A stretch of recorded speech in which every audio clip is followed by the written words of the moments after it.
बिस्मिल्लाहिर्रहमानिर्रहीम। अस्सलाम वालेकुम नाज़रीन, आप यूट्यूब चैनल देख रहे हैं। मैं इमरान खान हूँ। सबसे पहले एक बड़ी इंपॉर्टेंट खबर, जो आजकल एक बाइकआउट की मुहिम चल रही है कि अस्करी इदारे से जो मुंसलिक मुख्तलिफ इंडस्ट्री है उसकी जो मसनूआत हैं उनका बाइकआउट किया जाए।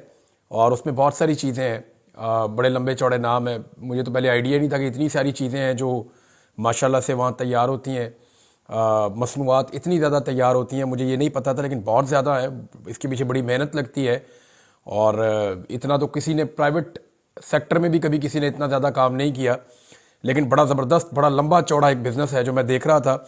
उसका जो है वो एहतजाजन जो है वो पाकिस्तानियों ने जो है वो रद्द अमल के तौर पे उनके बकौल की है, क्योंकि एक पाकिस्तान में सिचुएशन ऐसी है कि मिलिट्री एस्टेब्लिशमेंट से पाकिस्तानियों का एक शिकवा है जो गुज़िश्ता 2.5 साल से चलता चला आ रहा है।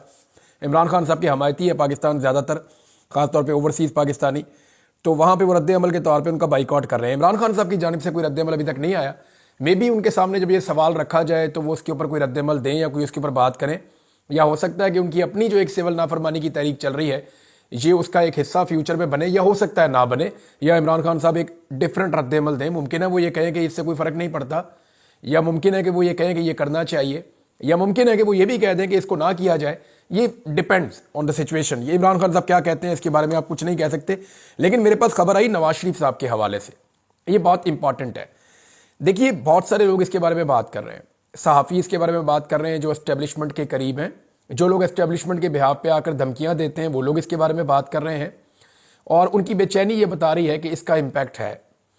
और बहुत सारे ऐसे लोग जो रिटायर फौजी हैं या वैसे ही कोई करीब रहते हैं एस्टेब्लिशमेंट के, वो लोग भी इसके बारे में बात कर रहे हैं।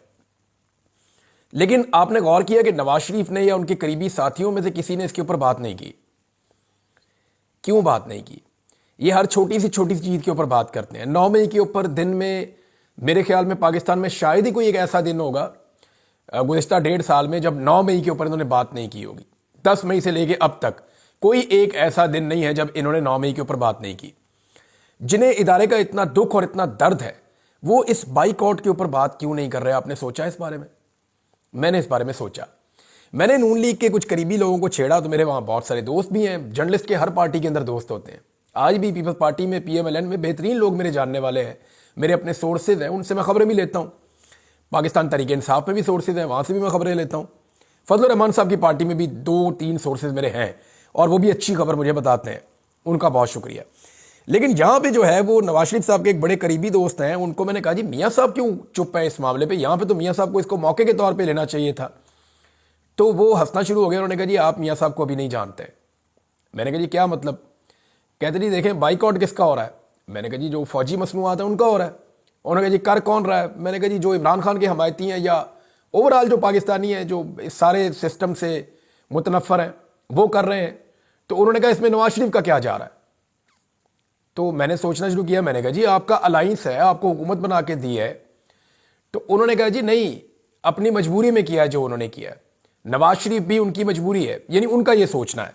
तो मियाँ नवाज शरीफ साहब के बारे में उनका ये दावा था, ये मैं आपको नहीं बता रहा, ये उन्होंने मुझे कहा। उनका ये दावा था कि मियाँ नवाज शरीफ साहब इस मामले पे बोलने का इरादा नहीं रखते और पार्टी की भी एक मानी खेज खामोशी है और वो इसको देख रहे हैं कि कोई रिक्वेस्ट आए, कोई अबे कहे तो फिर हम एहसान जितला के या उसके बदले में कुछ हासिल करके इसको भी वो अपने सियासी मकसद के लिए इस्तेमाल करना चाहते हैं। तो वैसे तो एस्टेब्लिशमेंट के तमाम हमायती जो हैं वो मैदान में आ गए हैं, लेकिन जो सबसे बड़े बेनिफिशरी हैं इस एस्टेब्लिशमेंट के, जिनको एस्टेब्लिशमेंट ने हुकूमत बना के दी, जिनको एस्टेब्लिशमेंट ने जाली मैंडेट दिया, इनके केसेस ख़त्म किए, इनको अवाम की नज़रों में इनकी इतनी सी भी हैसियत नहीं थी, इनको वजारत उज़्मा और वजारत आला तक दे दी, पूरा इक़्तिदार इनके आगे रख दिया, इतना सारा कुछ इनको दिया। और ये जो इतने बड़े बेनिफिशरी हैं वो बिल्कुल खामोश हैं। ये बात वैसे समझ आने वाली नहीं है, लेकिन मुझे जो चीज़ पता चली वो मैंने आपके साथ शेयर कर दी है कि अभी नवाज शरीफ साहब तेल और तेल की धार देख रहे हैं, वो इसमें भी अपना फ़ायदा और नुकसान ढूंढ रहे हैं। दूसरी खबर ये है कि जो 26 नवंबर को इस्लामाबाद के अंदर कत्लेआम हुआ और इस्लामाबाद के अंदर जो सानिया डी चौक हुआ, उसको दबाने की तमाम कोशिशें की जा रही हैं और लगातार की जा रही हैं। यानी इसमें जो अभी कुछ ऐसी चीज़ें हो रही हैं, जैसे लाहौर से खातून कारकुन को गिरफ़्तार किया गया, फराह खान उनका नाम है, और ख़वातीन को भी गिरफ़्तार करने का प्लान है, सहाफ़ियों के ऊपर क्रैक डाउन कर दिया गया। یعنی یہ سارا کچھ کیوں کیا جا رہا ہے؟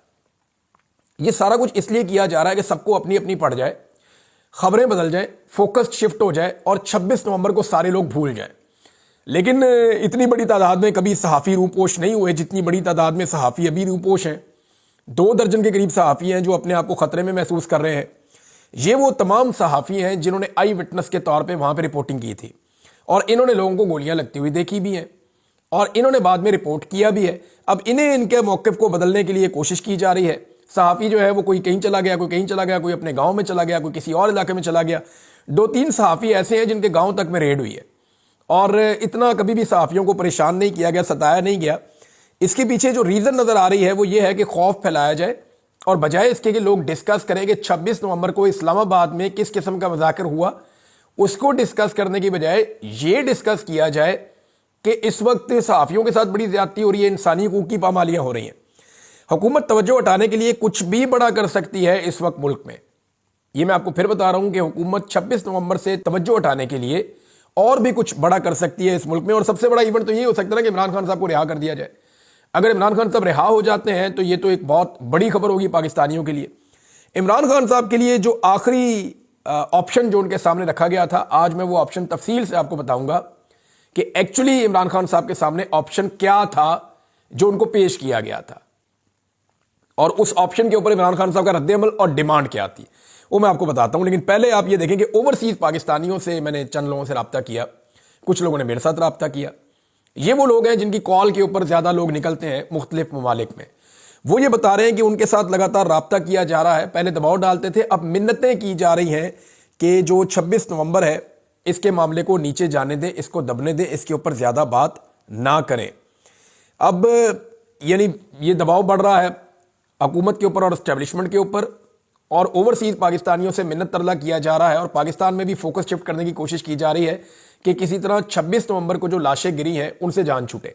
دیکھیں 12 تو کنفرم، یعنی مصدقہ 12 لاشیں تو پاکستان تحریک انصاف کے پاس ہے جو شہید ہو گئے لوگ، اور اس کا مقدمہ درج ہونا ہے مارنے والوں کے خلاف اور آرڈر دینے والوں کے خلاف، اور اس کے لیے پاکستان تحریک انصاف کو کام کرنا ہوگا۔ اب جو لاپتہ لوگ ہیں وہ 100 سے 150 کے بیچ میں بتائے جاتے ہیں، اور جو لاپتہ ہیں ان کے بارے میں نہیں پتا کہ وہ زندہ بھی ہیں یا نہیں ہیں، اور ان میں سے کتنے واپس آئیں گے اور کتنے نہیں آئیں گے، اور جو واپس نہیں آئیں گے وہ کہاں گئے، کیا انہیں مار دیا گیا، اگر مارا گیا تو ان کی لاشیں کہاں ہیں۔ یہ وہ سوالات ہیں جو پاکستان کے سارے میڈیا کو اٹھانے چاہیے، لیکن ابھی تک کوئی بھی ان سوالات کو نہیں اٹھا رہا۔ صحافیوں کو ہراساں کر لیں، توجہ جتنی مرضی بھٹکا لیں، لیکن 26 نومبر کو جو کچھ بھی اسلام آباد کے ڈی چوک میں ہوا اس سے توجہ نہیں ہٹے گی۔ اب عدالت کے اندر بڑے بڑے کیسز لگائے گئے، بڑے بڑے کیسز عدالت کے اندر لگائے گئے تاکہ توجہ وہاں پہ شفٹ ہو جائے، اور بہت سارے صحافیوں کو ایکٹیویٹ بھی کیا گیا، جناب آپ نے سارے پروگرام ان کے اوپر کرنے ہیں، ٹکرز ان کے اوپر دینے ہیں، ٹی وی چینل کو کہا گیا کہ آپ نے عدالت کے اندر سے آنے والی خبروں کو اٹھانا ہے۔ اس قسم کے وہاں سے کمنٹ آئیں گے عدالتوں کے اندر سے، اس قسم کے ججز کے ریمارکس آئیں گے، ایسی گرم گرم خبریں نکلیں گی کہ 26 نومبر کو تاکہ لوگ بھول جائیں۔ لیکن 26 نومبر کے اوپر پاکستان تحریک انصاف نے جو سوال اٹھایا ہوا ہے نا، اس نے سب کا جینا حرام کیا ہوا ہے کہ گولی کیوں چلائی۔ اب گولی کیوں چلائی جو ہے، نہ کسی کے پاس اس کا جواب ہے اور نہ اس سوال کو کوئی فیس کر پا رہا ہے، اور یہی سوال جو ہے وہ اس وقت مصیبت بنا ہوا ہے۔ ایک چیز ناظرین اس کے اندر اور ہے، جو ڈیل جس کا میں ذکر کر رہا تھا جو عمران خان صاحب کو آفر کی گئی۔ عمران خان صاحب کو نومبر میں یہ کہہ دیا گیا تھا کہ اگر آپ اپنا احتجاج مؤخر کر دیں یا اپنے احتجاج کو کینسل کر دیں تو 15 دسمبر سے پہلے پہلے آپ کو رہا کر دیا جائے گا۔ 15 دسمبر سے پہلے پہلے آپ کو پہنچا دیا جائے گا خیبر پختونخوا کے جس علاقے میں آپ چاہیں گے۔ انہیں 2-3 آپشنز دیے گئے تھے، جن میں ایک نتھیا گلی کا آپشن بھی تھا، اور وہ یہ آپشن دیتے ہوئے انہوں نے سوچا کہ عمران خان صاحب وہاں پہ ذرا کمفرٹیبل رہتے ہیں اور پسند کرتے ہیں اس علاقے کو، تو ان کو وہیں بھیج دیا جائے۔ اور پھر یہ کہا گیا کہ باقی چیزیں وہاں پہ عمران خان صاحب کے ساتھ مل کر آ کر بیٹھ کر مذاکرات میں طے کر لی جائیں گی، اور وہاں پہ عمران خان صاحب کے پاس ان کا ٹیلی فون بھی ہوگا، وہ بات چیت بھی کر سکیں گے اور رابطوں میں بھی رہ سکیں گے، وہ کسی قسم کی گرفتاری نہیں ہوگی۔ تو آپ بے فکر ہو جائیں، عمران خان صاحب کو 15 دسمبر سے پہلے پہلے وہاں پہنچا دیا جائے گا۔ یہ یقین دہانی کروا دی گئی تھی اور یہ باتیں بھی کر دی گئی تھی، لیکن عمران خان صاحب نے جو شرط رکھی، انہوں نے کہا جی کہ پھر کچھ لوگوں کو تو فوری طور پہ رہا کریں اور مجھے بھی رہا کریں، میں 24 تاریخ کو خود جلسہ کر کے اس کے بعد پھر میں باقی چیزیں دیکھوں گا۔ لیکن جو 2 چیزیں عمران خان صاحب کو کہی گئیں جہاں پہ معاملہ پھنس گیا تھا، ایک یہ ہے کہ عمران خان صاحب کو کہا گیا کہ جناب آپ مینڈیٹ تو اپنا بھول جائیں، وہ آپ کو نہیں مل رہا، ہم آپ کو آزادی دے رہے ہیں، आप जाकर इलेक्शन लड़ सकते हैं, यानी इसका रास्ता भी खुल जाएगा, आप आज़ाद हो जाएं जाकर अपना इलेक्शन लड़े, इलेक्शन लड़कर आप कौमी असम्बली में आए और कौमी असम्बली में आकर आप अपोजिशन लीडर के तौर पर अपना रोल प्ले करें और फिलहाल आप मैंडेट की वापसी भूल जाएं। हो सकता है कि मिड टर्म इलेक्शन पाकिस्तान में करवा दिए जाएं, लेकिन अभी आप इस सेटअप को चलने देंगे, इसके अंदर आप रुकावट नहीं डालेंगे। ये सारी चीजें इमरान खान साहब के सामने रखी गई, जिन पे इमरान खान साहब ने फिर अपनी एहतजाज की कॉल को वापस लेने से इनकार कर दिया। मैं आपको फिर बता रहा हूं कि इमरान खान साहब को कहा गया था कि 15 दिसंबर से पहले पहले आपको खैबर पख्तूनख्वा पहुंचा दिया जाएगा, आप एक जगह पे रहेंगे जरूर, लेकिन आप गिरफ्तारी के स्टेटस में नहीं होंगे, आप जिससे मर्जी मुलाकातें करेंगे, जिससे मर्जी टेलीफोन पे बात करेंगे, आप फ्री होंगे और आपके साथ मुज़ाकरात भी किए जाएंगे फ्यूचर के हवाले से, मामलात आपके साथ तय भी हो जाएंगे। लेकिन आप इलेक्शन लड़ें और लड़के कौमी असम्बली में आना चाहें तो आप आ जाएं, मगर मैंडेट जो है वो आपको अभी वापस नहीं मिलेगा, इसको आप भूल जाएं। हाँ, मिड टर्म इलेक्शन हो सकता है, उसके ऊपर चीजें बाद में तय कर ली जाएंगी। ये जनाब चीजें इमरान खान साहब के सामने रखी गई, तो इमरान खान साहब ने इनकार कर दिया। उन्होंने कहा जी नहीं जी, मैंने 24 तारीख से पहले आप मुझे छोड़ें, मैं जाके वो जलसा खुद करूं। अब वहां पे इमरान खान साहब का और एक उनका ट्रस्ट का एक डेफिसिट है और उसकी वजह से फिर ये मामला आगे नहीं बढ़ सका। अच्छा, जितना ये इमरान खान साहब को छोड़ना क्यों चाहते थे, इसके बारे में सबसे बड़ा सवाल ये है, यानी अगर छोड़ना चाह रहे थे, क्यों छोड़ना चाह रहे थे? तो मैं आपको बताता हूं। जो कुछ भी बैरूनी दुनिया से प्रेशर आ रहा था ना लगातार, वो प्रेशर इतना ज्यादा बढ़ गया था कि पहली मर्तबा एस्टेब्लिशमेंट के पसीने छूट गए थे और हुकूमत बहुत परेशान थी। तो उन्होंने कहा कि इमरान खान साहब को अब छोड़ देना चाहिए, लेकिन वो ये चाह रहे थे कि तासुर ये ना जाए कि इमरान खान साहब को छोड़ा गया या हम पे कोई प्रेशर आया या हम इमरान खान साहब से डर के हमने छोड़ा है या कोई पब्लिक प्रोटेस्ट के नतीजे में हमने छोड़ा है। हम इस तरह छोड़ेंगे कि अदालतों के जरिए से छूट गए और फिर वो खैबर पख्तूनख्वा पहुंच गए। तो ये इस किस्म का एक खेल खेलने की कोशिश कर रहे थे। इमरान खान साहब ने इसके अंदर जो है वो तस्लीम नहीं किया। जो प्रेशर खास तौर पे आया था अमेरिका में, जब एक लेटर सामने आया था, उसको रोकने की बहुत कोशिश की गई पाकिस्तान की जानिब से, लेकिन वो लेटर रुका नहीं। अभी कुछ और चीजें भी कनाडा में, अमेरिका में, ऑस्ट्रेलिया में और यूरोप में और बरतानिया में हो रही हैं। आने वाले दिनों में आप वो चीजें होती हुई और उनका इंपैक्ट आता हुआ पाकिस्तान में देखेंगे। मेरी बहुत सारे ओवरसीज पाकिस्तानियों से बात हुई है, वो जो एक्टिविटीज कर रहे हैं उनके नतायज आपको थोड़े दिनों में मिलना शुरू हो जाएंगे और दिसंबर के महीने के अंदर अमेरिका से एक बड़ी डेवलपमेंट भी आ सकती है। और ये कहा जा रहा है कि डोनाल्ड ट्रंप कोई ट्वीट कर सकते हैं, कोई स्टेटमेंट दे सकते हैं इमरान खान साहब के बारे में, तो इसको कोई बैद नहीं है कि वो वाकई ये कर भी सकते हैं, और अगर वो ये करेंगे तो इसका पाकिस्तान पे इंपैक्ट आएगा। तो क्या इमरान खान साहब को अब रिहा किया जा सकता है? देखें, जितना प्रेशर नवंबर में था ना इमरान खान को छोड़ने का, उससे ज्यादा प्रेशर दिसंबर में इमरान खान साहब को छोड़ने का। मैं वजह बताता हूं। देखिए, पहले सिर्फ बैरूनी प्रेशर था जिसकी वजह से इमरान खान साहब को छोड़ने का फैसला हो गया था, और अब तो कत्ल भी हो चुके हैं। अब जो शहादतें हो चुकी हैं, जो बंदे उनके लापता है, पता नहीं वो जिंदा है या उनकी लाशें गायब कर दी गई हैं, इसके बारे में कोई कुछ नहीं कह सकता। लेकिन जो कुछ भी हो रहा है, इसका प्रेशर पाकिस्तान की एस्टेब्लिशमेंट पे और हुकूमत पे बहुत ज्यादा पड़ा है और वो बहुत ज्यादा परेशान है। लिहाजा इमरान खान साहब को अब अंदर रखना ज्यादा आसान नहीं है। दूसरी बात यह है कि छोड़ना भी पहले से ज्यादा मुश्किल है कि इमरान खान साहब को छोड़ेंगे तो क्या वो कंप्रोमाइज कर लेंगे इन शोहदा के ऊपर? तो अभी तक का जो इमरान खान का ट्रैक रिकॉर्ड है उसके मुताबिक इमरान खान साहब कंप्रोमाइज नहीं करेंगे।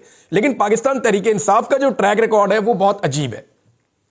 यानी आज जो तारीख है वो, जब आप ये वीडियो देख रहे हैं तो 8 तारीख है, 8 है दिसंबर की, 26 नवंबर का वकूआ है। अब आप देख लें कितने दिन हो गए। अभी तक ना तो पाकिस्तान तहरीक इंसाफ ने कत्लों की FIR जमा करवाई है, ना ही पाकिस्तान तहरीक इंसाफ ने लापता अफराद के हवाले से कानूनी कार्रवाई शुरू की है कि जनाब हमारे ये बंदे लापता हैं, हमें जो है वो हम हेबियस की पिटीशन कर रहे हैं इस्लामाबाद हाई कोर्ट में, क्योंकि यहीं से लापता हुए थे। हर बंदे की अलग अलग पिटीशन डाल दें, हमारा ये बंदा लापता है, ये बंदा लापता है, ये बंदा लापता है। एक एक वकील को 20-20 केस देते, सारे केसेस लगेंगे ना, हाई कोर्ट के अंदर केस लगेंगे। ऐसा तो नहीं होता सकता कि सारे के सारे केसेस एक जज के पास लग जाएं। तो सारे केसेस के ऊपर इनको हेबियस की या बंदे लापता होने की पिटीशंस डालनी चाहिए जो बंदे लापता हुए हैं। तो अभी तक ना तो तहरीक इंसाफ की कत्लों की FIR सामने आई, ना लापता अफराद के हवाले से कोई कानूनी कार्रवाई इन्होंने शुरू की, ना ही सुप्रीम कोर्ट ऑफ पाकिस्तान से इमरान खान साहब ने रुजू करने का कहा, सुप्रीम कोर्ट ऑफ पाकिस्तान से रुजू भी नहीं किया गया, ना ही CCTV फुटेज को सिक्योर करने के हवाले से या उसको महफूज करने के हवाले से कोई कानूनी रास्ता पाकिस्तान तहरीक इंसाफ ने अभी तक इख्तियार नहीं किया। अब दूसरी जानिब आप ये देखें कि मीडिया वाले बेचारे छुपते फिर रहे हैं। अब देखें, जो बंदे शहीद हुए वो तो पाकिस्तान तहरीक इंसाफ के साथ आए थे ना, मीडिया वाले उसकी गवाही दे रहे हैं, मीडिया वाले अपने मौके के ऊपर डट गए हैं, वो बेचारे छुपते फिर रहे हैं, रूपोश हो रहे हैं, उनके घरों पे छापे पड़ रहे हैं। लेकिन पाकिस्तान तहरीक इंसाफ के जो ذمہ داران ہیں جن کی اب ذمہ داری ہے یہ مقدمات کروانے کی اور ان سارے کیسز کو لڑنے کی، وہ اسلام آباد میں کھل کے پھر رہے ہیں، ان کے خلاف کوئی کارروائی نہیں ہو رہی۔ تو یہاں سے سوالات جنم لیتے ہیں کہ کیا پاکستان تحریک انصاف واقعی میں سنجیدہ ہے اپنے شہداء کے خون کے بارے میں انصاف لینے کے لیے؟ ابھی تک جو ہم دیکھ رہے ہیں، یعنی اتنے دن کافی ہوتے ہیں، 12-13 دن ہو گئے ہیں، 2 ہفتے ہونے والے ہیں، پاکستان تحریک انصاف نے ابھی تک اپنی FIRs نہیں کروائیں، ابھی تک وہ تحریریں ہی سامنے نہیں آ رہی، ان کی کوئی ایکٹیویٹی ایسی نہیں کی جس میں یہ انصاف لینے جا رہے ہوں۔ عمران خان صاحب کی رہائی کا معاملہ دوبارہ سے کھٹائی میں تو پڑ گیا ہے، لیکن مجھے نہیں لگتا کہ زیادہ دیر تک عمران خان صاحب کو اندر رکھا جا سکے گا۔ عمران خان صاحب کی جو 2 شرائط ہے نا، ایک تو یہ ہے کہ مجھے باہر نکالو، اور دوسری جو ہے وہ 9 مئی کا اور 26 نومبر کا جوڈیشل ایک انکوائری کروائی جائے۔ اس پہ جماعت اسلامی نے بھی یہی موقف اپنایا۔ جماعت اسلامی کا موقف میں آپ کو پڑھ کے سنا دیتا ہوں۔ یہ حافظ نعیم الرحمان صاحب نے کہا کہ اسلام آباد قتل عام سے حکمران پیچھا نہیں چھڑا سکتے، ایک قابل قبول آزاد جوڈیشل کمیشن بنایا جائے جو قاتلوں کو بے نقاب کرے۔ یہ جناب اب فضل الرحمان صاحب کے بعد جماعت اسلامی بھی میدان میں آ گئی، اور جتنی پولیٹیکل پارٹی جمہوری ہیں وہ سارے یہ کہہ رہے ہیں کہ یہ قتل عام ہے۔ صرف MQM بالکل خاموش ہے، اور MQM کا آپ کو پتا ہے وہ ماضی میں ان کا جو ٹریک ریکارڈ ہے ان کے لیے یہ چیزیں اہمیت نہیں رکھتی، اور جس طرح انسانی جانیں کراچی میں ضائع ہوتی رہی ہیں اور MQM کیا کچھ کرتی رہی ہے یہ آپ سب کچھ جانتے ہیں، اور ان کے ساتھ بھی بہت برا ہوا ماضی میں۔ یہ بھی ایک حقیقت ہے کہ ماضی میں جو MQM کے ساتھ ہوا وہ بھی بہت برا ہوا، بڑا قتل عام ہوا ہے کراچی میں، بہت بڑا گیم کھیلا گیا ہے اور بہت بڑا پیسہ اس کے اندر انوالو تھا۔ اب جناب یہ MQM والا معاملہ، پھر پیپلز پارٹی اور نون لیگ، انہوں نے بالکل خاموشی اختیار کی ہوئی ہے قتل عام کے اوپر۔ اسلام آباد میں سیاسی کارکنوں کے قتل عام کے اوپر پیپلز پارٹی مجرمانہ طور پہ نہ صرف خاموش ہے بلکہ حمایت کر رہی ہے اس حکومت کی۔ اور میں آپ کو آج لکھ کر دیتا ہوں کہ کچھ عرصے کے بعد جب الیکشن میں جائیں گے تو پاکستان پیپلز پارٹی اس حکومت کے اوپر یہ ایلیگیشن لگائے گی کہ آپ نے اسلام آباد میں قتل عام کیا تھا، آپ قاتل ہو، اور ہم اس کا حصہ نہیں تھے۔ یہ پاکستان پیپلز پارٹی آنے والے دنوں میں کرے گی، اور ڈیفینیٹلی کرے گی۔ ممکن نہیں ہے کہ پاکستان پیپلز پارٹی ایسا نہ کرے، ان کی یہی سیاست ہوتی ہے، پہلے یہ ساتھ مل جائیں گے اور بعد میں اپنا موقف بدل دیں گے۔ بہرحال پاکستان تحریک انصاف نے ابھی تک اپنے اس حوالے سے مایوس کیا ہے۔ مجھے لگتا تھا کہ 2-4-5 دن میں 6 دن میں وہ اپنی FIR اور باقی چیزیں کروائیں گے، لیکن وہ باقی سارے کام کر رہے ہیں، لیکن یہ والا کام نہیں کر رہے کہ وہ اپنے کارکنوں کے لیے FIR کروا سکیں، CCTV فوٹیج کو سیکیور کر سکیں، لاپتہ افراد کے بارے میں پتہ کر سکیں، یا ان کی بازیابی کے لیے عدالتوں سے رجوع کر سکیں، یا سپریم کورٹ آف پاکستان میں جا کے رجوع کر سکیں۔ آزاد کشمیر کے شہریوں نے جو ہمت دکھائی ہے اس کی داد دینا اگر نہ دی جائے گی تو یہ بہت بڑی زیادتی ہوگی۔ آزاد کشمیر کے ہر گاؤں سے، قریے سے، ہر ٹاؤن سے، ہر دیہات سے، ہر جگہ سے، ہر شہر سے لوگ نکلے، سڑکوں کے اوپر آئے اور انہوں نے اپنا حق چھین لیا۔ یہ ریاست ان کو ان کا حق نہیں دے رہی تھی، اور انہوں نے کبھی ان کو ان کا حق نہیں دینا تھا۔ انہوں نے طاقت کا بے دریغ استعمال بھی کیا، لیکن جب لوگ بہت بڑی تعداد میں نکلے اور پورا آزاد کشمیر سڑکوں پہ آ گیا تو اس کے بعد حکومت بے بس ہو گئی۔ جو وزیر وہاں پہ آئے تھے مذاکرات کرنے کے لیے، وہ جس طرح وہاں سے بھاگے ہیں گاڑیوں میں بیٹھ کے عوام کے آگے لگ کے، وہ مناظر بھی ہم نے دیکھے۔ لوگ منجمد کر دینے والی ٹھنڈ کے اندر، یعنی آزاد کشمیر کی دریا کے کنارے سردی آپ کو اندازہ ہے کتنی زیادہ ہوتی ہے، وہاں پہ مائنس ٹمپریچر بن رہے تھے، وہاں پہ لوگ رات کو اپنے بچوں کے مستقبل کے لیے ٹھٹرتی ہوئی سردی کے اندر سڑکوں پہ ہزاروں کی تعداد میں بیٹھے تھے۔ وہ ایک قوم بن گئے، انہوں نے دکھایا کہ ایک قوم جب اکٹھی ہوتی ہے تو وہ ظالم کو کیسے گھٹنے ٹیکنے پر مجبور کر دیتی ہے۔ انہوں نے پوری ریاست کو جو ہے وہ آئینہ دکھایا اور ان سے اپنے مطالبات تسلیم کروائے، اور اس وقت کی جو صورتحال ہے، جو خوشخبری ہے، وہ یہ ہے کہ آزاد کشمیر کے اندر جو صدارتی آرڈیننس ہے متنازع، اس پر مذاکرات ہو گئے، اور مذاکرات کے نتیجے میں جو میرے پاس اطلاع آئی، جو قیدی ہیں ان کو رہا کر دیا گیا، اور ساتھ ہی ساتھ جو ہے وہ آرڈیننس کو واپس لینے کا فیصلہ کر دیا گیا۔ تو ناظرین، جو کشمیر کے حوالے سے میں نے آپ کو خبر دی ہے اس کا ایک حصہ ہے اور اس کا ایک پہلو ہے، لیکن دوسری جانب میں آپ کو یہ بتاؤں کہ اس وقت بھی کشمیر کے جتنے انٹری پوائنٹس ہیں وہاں پہ بہت بڑی تعداد میں نوجوان موجود ہیں، اور کشمیریوں نے تمام انٹری پوائنٹس کو بند کیا ہوا ہے، اور وجہ یہ ہے کہ ان کے مطابق ان کے ساتھ دھوکہ کیا جا رہا ہے۔ اب حقیقی خبر کیا ہے یہ ہمیں اگلے چند گھنٹوں میں پتہ چل جائے گا کہ وہاں پہ کھیل کیا کھیلا گیا، کیا واقعی قیدیوں کو رہا کر کے آرڈیننس واپس لے لیا گیا، اور جو سبسڈی جس کا وعدہ کشمیریوں کے ساتھ کیا گیا ہے وہ وعدہ پورا کیا جاتا ہے یا نہیں کیا جاتا۔ یہ تمام چیزیں ہم چند گھنٹوں میں رپورٹ کرنے کے قابل ہو جائیں گے، لیکن وہاں پہ کچھ ایسا کھیل کھیلا جا رہا ہے جس کی بنیاد پہ کشمیر کے عوام اعتبار کرنے کو تیار نہیں ہے، اور وہ بدستور ٹھٹرتی ہوئی ٹھنڈ کے اندر ساری رات وہ سڑکوں کے اوپر موجود رہے ہیں اور وہاں پہرا دیتے رہے۔ اب دیکھتے ہیں کہ آگے اس معاملے کا کیا بنتا ہے۔ اب تک کے لیے اتنے، اپنا خیال رکھیے گا، اپنے چینل کا بھی۔ اللہ حافظ۔